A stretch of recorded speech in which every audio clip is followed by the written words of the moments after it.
I wouldn't exactly call myself antisocial, but I much prefer the confines of my own home to that of others. And while I actually enjoy deep, thought-provoking conversations with close family and friends, I detest casual small talk with strangers. However, I love my wife, and she loves large gatherings. So when the invitation came in from the Meeks for another one of their elaborate parties, I feigned enthusiasm. Terry Meek had started in my wife's office 6 months prior, and since then, her and her husband had already hosted three extravagant get-togethers. One nautical, one roaring 20s, one Hollywood, each more intricate than the last. Costumes and skits, games, themed food and drinks, they were insufferable. Not that I hated the Meeks or anything, they seemed nice enough. But the evenings always devolved into me trying way too hard to show my appreciation for the effort they'd put into the event, giving far too enthusiastic responses to their desperate questions of, "Isn't this great?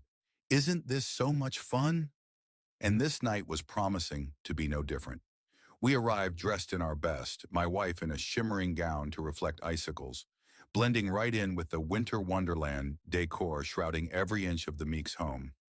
However, oddly, I noticed that even though we arrived an hour late, as my wife mercifully agreed to my suggestion of us sliding in after the usual icebreaker game, there were only three other cars parked in front of the house. Typically, the Meeks hosted at least 100 people at these parties, but after we were ushered in through the front door, we were informed that we were the last to arrive of only four couples who'd been invited for a more intimate experience, as Terry explained.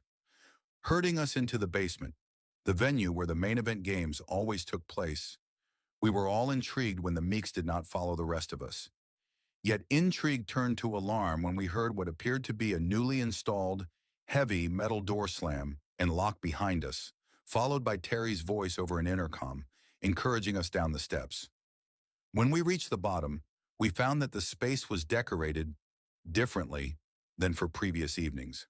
There were no streamers or balloons, no confetti or colored lights, just a single Christmas tree in the center surrounded by 8 neatly wrapped packages. But it was the floor and walls covered completely in plastic that really set the tone. After a minute's silence while we curiously investigated, Terry's voice lit into the room again. "We've brought you all here as at least one member of each couple present has not been fully invested in our previous games. So we wanted to design one where casual participation would be impossible. In front of you are 8 gifts, tools that you can use to win. The door will not reopen until only one couple or one individual remains alive.